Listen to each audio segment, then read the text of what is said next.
get by. It resides between my eyes. Walked through the fire, came out better on the other side. See, life's like a beach if you find the sand. And right now, I feel like 100 grand. You are listening to Inspired Insider with your host, Dr. Jeremy Wise. Dr. Jeremy Wise here, founder of InspiredInsider.com, where I talk with inspirational entrepreneurs and leaders. Today is no different. I have Jonathan Peress of ProMedia.com. And Jonathan, before I formally introduce you, I always like to point out other episodes people should check out of the podcast. A couple that stick out actually was Kevin Hergen. He has been an agency owner since 1995. And he's with Spinutech. He shares kind of the evolution of the journey because there's always an interesting evolution back from 1995 to the present. I had Todd Tasky on, who's got also has a great podcast, the Second Bite podcast. And he basically pairs an agency with private equity and helps sell agencies essentially. And sometimes they make more off the second bite than they do off the first. So hence the Second Bite podcast. I've listened to all his episodes. Jonathan, fantastic, because if someone's an agency owner out there, just some great lessons to be learned. So check out the episode I did with Todd Tasky. And this episode is brought to you by Rise 25. At Rise 25, we help businesses give to and connect to their Dream 100 relationships and partnerships. And how do we do that? We actually help you run your podcast. We are an easy button for a company to launch and run a podcast. We do accountability, strategy, and the full execution and production behind the scenes. We call ourselves the magic elves that do, work in the background to make sure everything looks easy for the host and the company. For me, Jonathan, number one thing in my life is relationships. I'm always looking at ways to give to my best relationships. And I found no better way over the past decade to profile the people and companies I most admire and share with the world what they're working on. So if you've thought about podcasting, you should. If you have questions, go to rise25.com to learn more. I'm excited to introduce Jonathan Peress. He's CEO of ProMedia. ProMedia has grown by more than, you can correct me if I'm wrong, Jonathan, on this, but more than 120% each year. And they made the Inc. 5000 4 years in a row, 11th fastest growing company in South Florida by the South Florida Business Journal, 10th fastest growing small business in America by Entrepreneur Magazine. Jonathan, you were named one of South Florida's top 40 under 40 by the South Florida Business Journal. And what ProMedia does is they're an independent advertising agency that specializes in cost per acquisition. They use direct response, alternative media. They offer clients TV, radio, out of home, digital advertising services, placement in national cable, and more with companies. You can get on ESPN, TNT, Vice, MSNBC, and many more. And Jonathan, thanks for joining me. Well, thank you so much for having me. Start us off first with, and everyone's watching the video, Jonathan's got a beautiful view. Unlike Chicago, it's cold. He's in Florida. But tell people about ProMedia and what you do. Yeah, thank you. So we're a full-service direct response ad agency. Direct response, very key to what we do. It's all we do. Direct response is advertising that utilizes a unique call to action. So everything that we do has a unique phone number or website to make sure that we can give our customers a directly attributable, immediate return on their investment. As a full-service agency, we offer creative development services with our state-of-the-art green screen production studio in our offices in Miami. And past that are full post-production distribution capabilities, telephony services that include access to 25,000 true 800 numbers. And then more formally, as a media buying agency, we offer services, television, radio, and digital, as you already touched. And that's both in English and Spanish, short form and long form. And a really unique distinguishing factor for us is we work with customers in two different ways. It's both in a paid media environment where we buy media on our customers' behalf based on our expertise and relationships and make a fixed commission on the spend. Or more excitingly is our performance media model, where our customers are paying us a fixed cost for a qualified response. Both the amount per response and the type of response is subjective to the campaign. But the key point there is that we take the risk on the media buying side, something that a lot of people are very familiar with in the online space, but aren't aware that exists in traditional linear media as well, too, specifically in television and radio. And then just past that is a really significant commitment to technology and analytics. We have a full staff development team that is on staff for the agency full-time domestic here in the US. We run the agency 100% of proprietary technology to really provide our customers the most bang for their buck and as many resources as possible to grow their campaigns. Jonathan, I love, I want to get into mistakes people make with calls to action, because you've probably tested and seen a lot. But before we get there, I'd love to hear why, a lot of companies go with the fixed commission piece, right? And you have a performance piece. So you only get paid if you get results for the client, which is risky on your behalf, right? Because you're putting in the time, you're putting in the money, and you only get paid if you get a response for that company. So talk about why you made that decision to do that, because obviously it seems like a no-brainer for the client, but for you, there's risk. Yeah, no, I appreciate the question. We started out as a pure performance agency, really cut our teeth there. And it was really only over time of being one of the more consistent and reliable performance agencies out there that we even earned that paid media environment for our customers. And frankly, even at that point, there was always a blend of the two for our customers to take advantage of the both and really, have a more cohesive campaign at the end of the day. The reason why we do it, though, is just we're really good at what we do and we're confident in that fact. At times, customers may have certain feelings about things that we may or may not agree with. So in a performance environment, a lot of times it allows us to do what we believe is going to be the best decision for the campaign and get our customers results, while at the same time, not necessarily offending them or upsetting them that our decisions might be different than theirs, to just be as PC as possible around that. So who is a fit? Because again, you take on the risk. So you can't take on everyone, right? Because you're putting your money down first. Who's a fit to ideal company or fit for you to work with? Sure. So just within the overall direct response world, television, radio, more predominantly, we're looking for, different products or services that make sense for a process that's either going to look for a generation of leads and then be able to follow that lead down the funnel to eventually acquire it, or really something that will turn over really in an immediate fashion. We work in a lot of different verticals. We're fairly agnostic in that regard, whether it's legal services, financial services, medical devices, insurances, education, as well as just standalone products as well too. But we work with entrepreneurs that have a very keen understanding of their business and are looking for a fairly efficient and light on the risk model, as well as huge Fortune 100 companies that have enormous campaigns. They're running multiple different channels and they're looking for just optimizations within the spaces that we work in. How do you decide where to start? I don't know which of those we want to take as an example, whether it's financial or legal, but what's the first step you have to working with them? Because it seems like there's so many channels that you can use to sell stuff. Sure. So as it relates to just how we start a campaign up, it really depends on what the vertical is. Is it something that's out there in traditional linear media, or is it something that's really brand new to the consumer? So based on that alone too, that has a lot to do with our recommendation to our customer of how we're going to test and how we're going to step foot into the overall space. And then past that as well too, there's a couple of different principles there. One, a lot of times we're providing production at no cost to our customers. So when we bring people on, as long as they're willing to make at least a reasonable commitment around the media test standpoint, we're going to utilize our state-of-the-art production studio and provide our services really at no cost to our customers.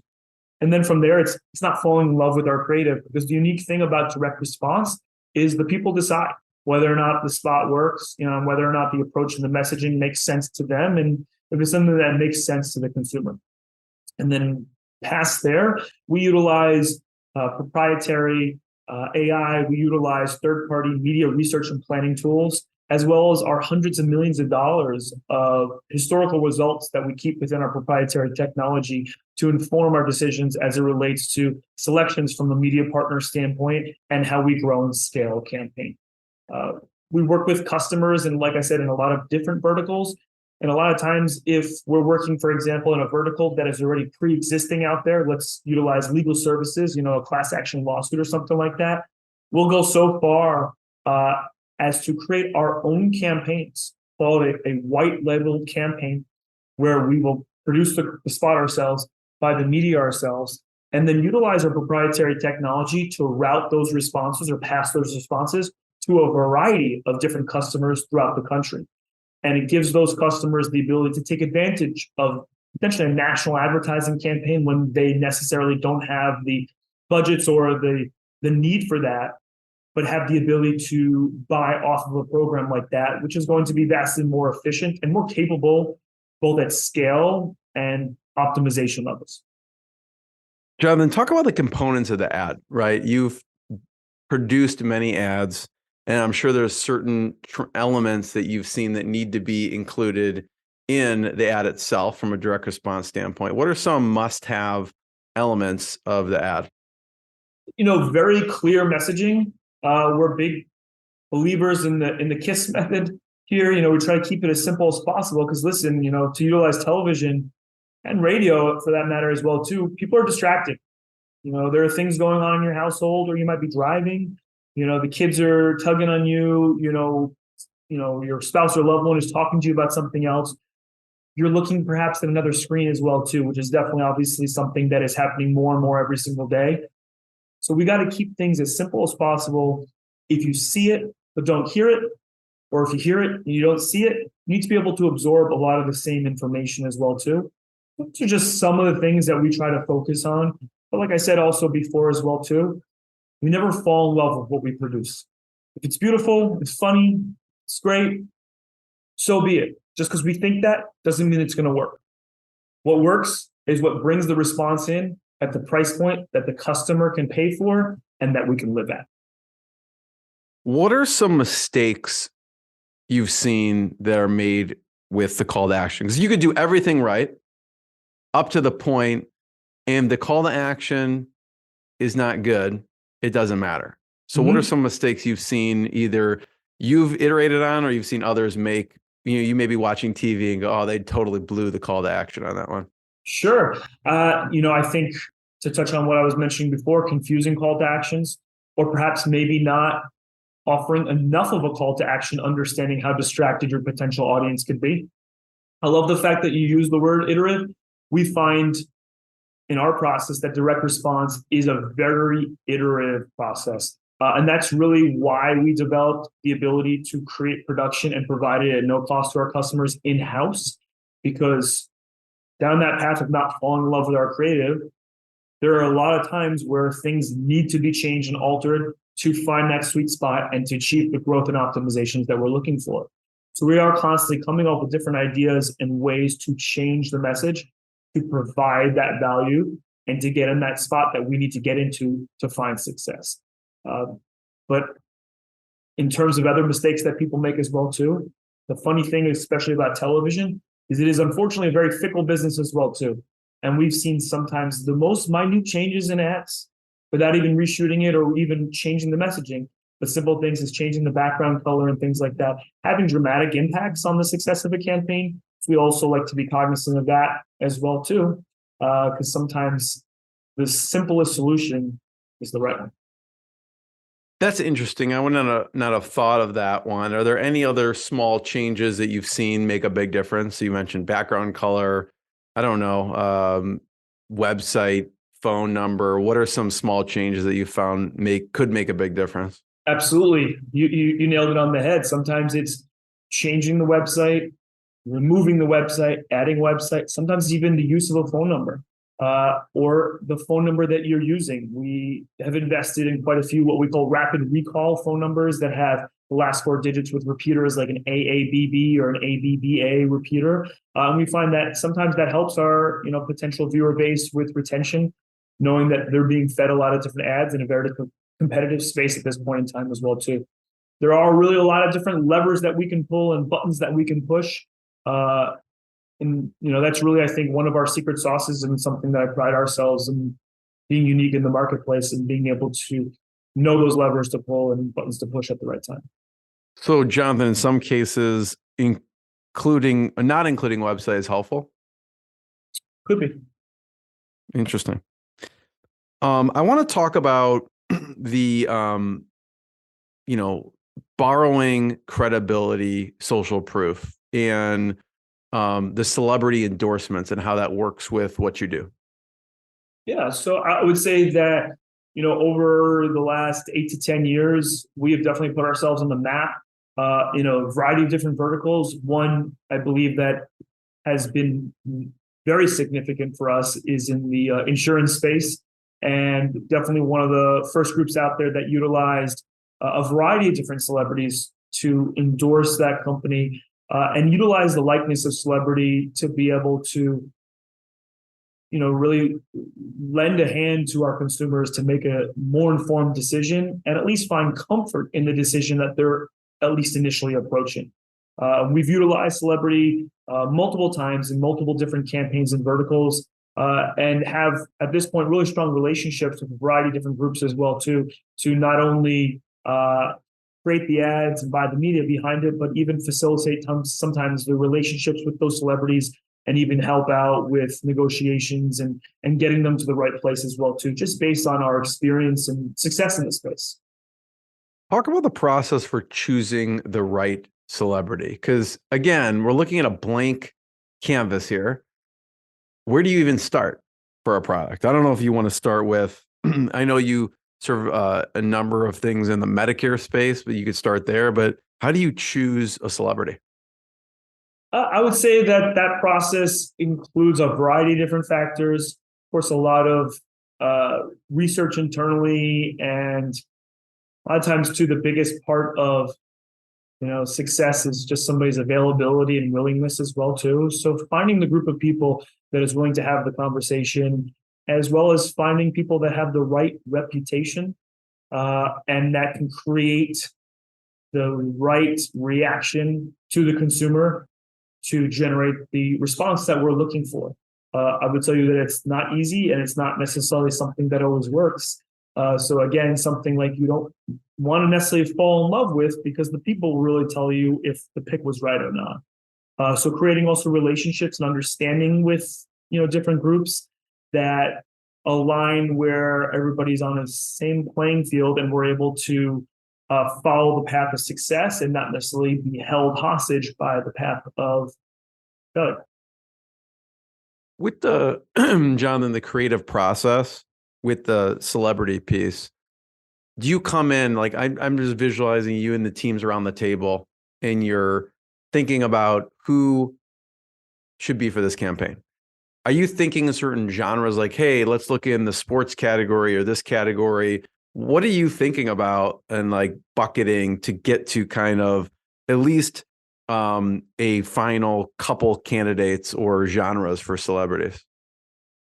It's tough. I think that each process has stood on its own in terms of identifying a longer list of people that we think makes sense from an age, demographic standpoint, and also just what the individual might be within somebody's brain space. And then obviously trimming that list down further and further based on then those additional factors like availability and willingness and opportunistic kind of mindset and things like that. You mentioned the example in the mass tort class action space where you could create essentially a national campaign because it's under a separate brand. Talk about the Medicare space a little bit and what you do there. Yeah, so we've been, I would say, at the forefront of the growth of the overall Medicare insurance explosion on traditional television, linear television over the last 8 to 10 years. At different points in time, have driven upwards of 3+ million phone calls a year, with people interested in these different products or services. And I think that just speaks to our agency's capability of being able to not only fine-tune campaigns and optimize them, but also being able to scale to the needs of our customers and service a very wide range of the industry. And to kind of just expand past Medicare as well too. The same goes, like you said, for the legal space, different financial services campaigns as well too. When there's an opportunity within this space, we know that we have the tools and the tricks to be able to grow and scale to our clients' desires. Is there a certain perception on certain channels are dead and you have found otherwise? Like I look at I'll pull it up here actually. If someone's looking at this, you could see where the ProMedia website, fantastic domain name, first of all, ProMedia.com. That must have been hard to get. But, what we do, right? And so we can look at some of these things that you do, as far as it could be a billboard, it could be radio, it could be, are there any of these channels that people are like, Jonathan's radio's dead. Why would we do that? But you found otherwise. Yeah, I think that right now with the explosion of digital media and social media, there's a lot of folks that like to look down on some of our more traditional, media channels. But I would tell you that the numbers speak for themselves.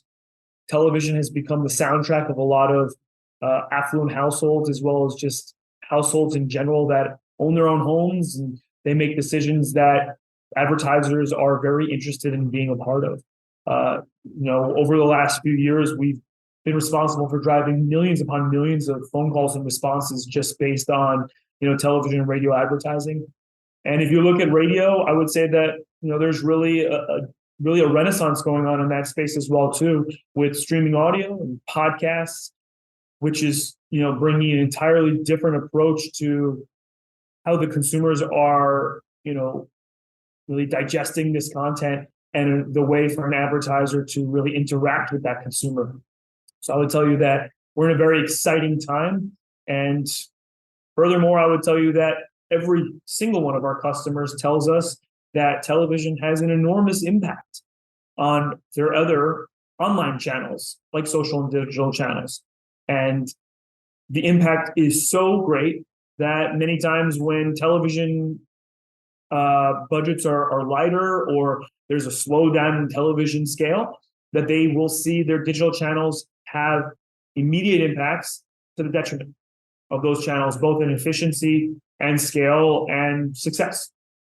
So I would tell you that, while people are consuming content in a different way, they still are consuming content constantly. And, cable and satellite providers are also changing their game and their style as well, too, and providing a more integrated approach and a more cohesive piece that includes different streaming pieces as well, too, making things easier for customers, and frankly puts us in a really good position to be able to still service a wide range of customers and impact multiple channels. You mentioned traditional radio. Can you talk about print and out of home and what that is? Yeah, I would tell you that print has expanded past, the traditional newspaper and magazine ads as well, too. Insert media, for example, when you are ordering a package from Amazon or any other direct-to-consumer brand that you're finding on your social media, you're going to have a variety of different inserts in there that are extremely high intent and providing a lot of value to customers. And when you look at out-of-home as well, too, definitely something that is part of an omni-channel approach, which is, of course, a major philosophy of not only ours, but really all successful advertisers out there, and trying to provide your customers with a variety of different places to capture brain space so that people make informed decisions around that brand or that campaign, really in a circular and cohesive approach. Jonathan, what would be an example of a good use case? Because I could see I'm getting a package that I've ordered, whatever type of product it is. And it makes sense for what you're saying. There could be a partner that places an ad in for a similar type of product that I probably would be interested in also. What would be a good use case, like an example that you've seen work in that situation? Sure. So we do a lot of work in the medical service space as well, too. We have a mid-sized franchise that we do a lot of work for that provides a medical service to the adult 50-plus crowd. And, they are definitely somebody that believes strongly and has a lot of success stories around that omni-channel approach, where they're seeing it in television, they're hearing it in radio, but at the same time, both those pieces have a very clear direct response mechanism. And at the same time, we're utilizing different print techniques like inserts or, for example, even postcards. So if somebody sees the spot, they're immediately then getting fed with a postcard. If they didn't convert on that phone call, for example, they're immediately getting hit with a postcard 2 to 3 days later in a medium that they understand and agrees with, kind of within their ecosystem, to try to further capture their understanding, capture more brain space, more mind share from them as well too. And then furthermore, around those locations as well, seeing different out of home opportunities, whether they be bus shelters or billboards, to just further down the funnel, capture their attention and hopefully inform their decision.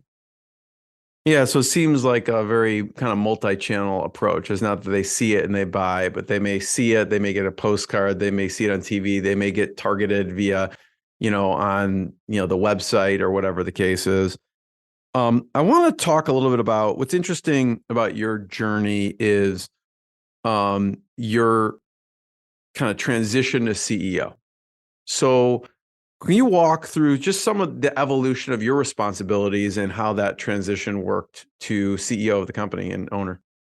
Sure. So started out really as the first employee of the company, very involved in just trying to bring in a customer base that was at that point in time mostly rooted around being an agency's agency, and just providing almost a secret sauce to some of the larger agencies out there. And over time, then growing that into acquiring more customers directly as well too. And then in that infancy stage as well too, working with a lot of our media partners as well too, being that, we had pretty much no staff.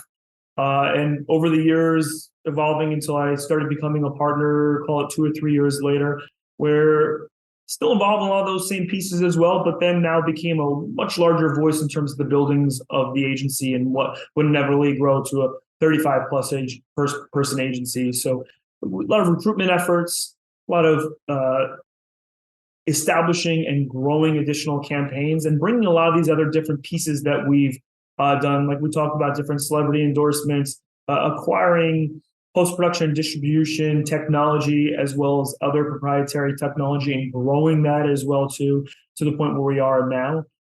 At this point in time, I'm involved in lots of little bits of everything, but also very much so trust the incredible talent that we have at the top of the agency. That includes our COO, our SVP, our of media, our SVP of the agency, as well as all the other incredible leaders that we have on staff.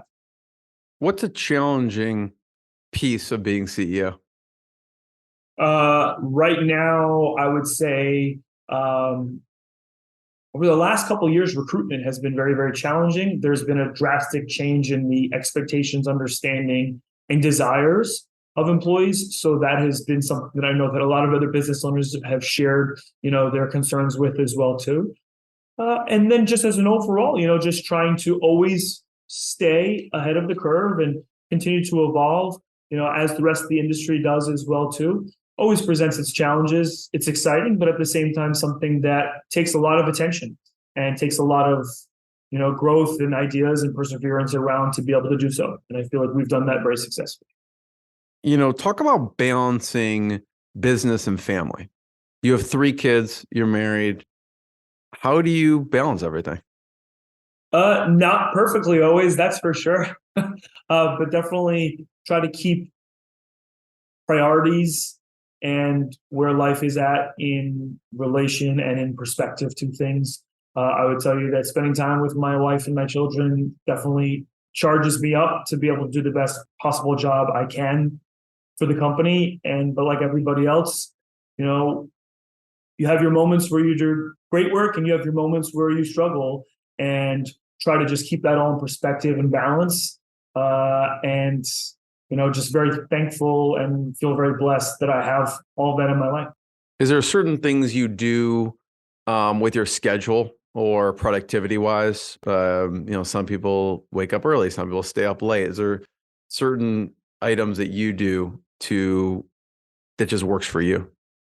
Yeah, I'm probably to lack of medical requests. I'm not much of a sleeper, so I'm an early riser and a guy that goes to bed pretty late as well too. But that allows me to try to do things for my health, like exercise and have a decent diet, provide the appropriate amount of attention to the business, but at the same time as well, too, be able to see my family and spend time with them, especially in the evenings as well, too. Whereas my evening hours are definitely reserved for catch-up work and trying to make sure that I can start the next day not behind, but hopefully ahead.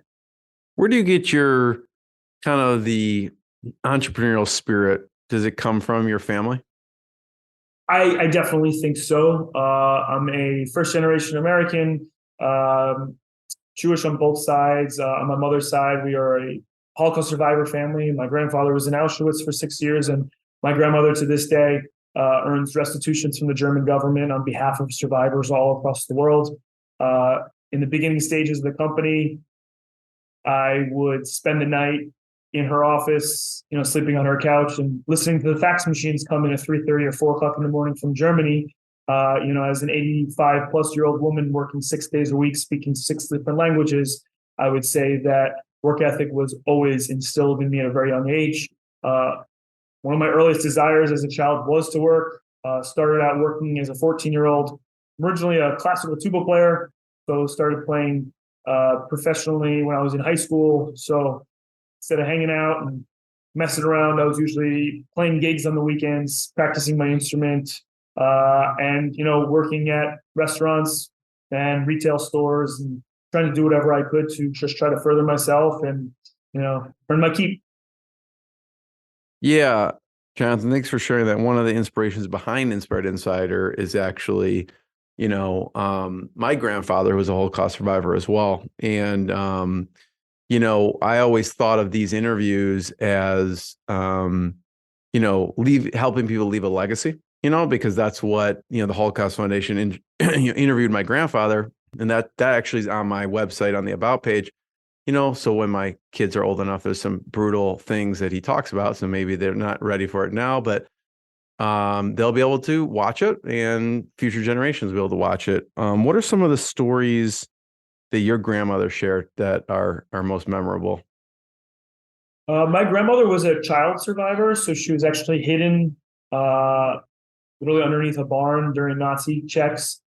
She was raised by a chief executive of her father's company. Her mother was killed, right around the time of the war, was never given a chance. So she had a very difficult upbringing, to say the least, but obviously found prosperity in post-war Munich when she met my grandfather. My grandfather lived in Poland when the war broke. His mother and sister were both killed in front of him. His mother, I believe, was thrown off the roof of their house while she was pregnant with their third child. And my grandfather and his father, who was a doctor, served, I think, 5+ years in Auschwitz. And it was there where my understanding was my grandfather performed surgeries on a lot of different survivors in the barracks. And he was eventually liberated by, I believe, the Americans in 1945. And several years later, he was able to meet my grandmother, and my mother was actually born in Munich in 1951, and several other children after that, including my partner, my aunt Sharon, who was actually born in Brooklyn as the youngest of the family. So a lot of struggle, but a lot of perseverance as well too, which is really the amazing thing about that generation. And I've been very fortunate over the years to spend a lot of time, not only with my grandparents, may my grandfather rest in peace, but also with a lot of their friends who are also survivors, and just hear stories about death marches and just the kind of unbearable hardships that they all had to go through, and really puts a lot of perspective around the things that we deal with, in today's world. Yeah. Thanks for sharing that. That's, to say it's a struggle is an understatement, obviously. It's crazy to think about, how does it motivate you? What are some of the lessons that you think of when you think of what your, kind of grandmother and grandfather have relayed to you? Yeah, it's work ethic. It's a belief in satisfaction with what you have and being grateful at all times for what you have and not taking it for granted. It's something I definitely try to instill in my children as well too. For example, being grateful for food. My grandfather always used to tell me, food is not a privilege. And to know what it's like to be hungry, which he did, was something that, stuck with me as a very young child.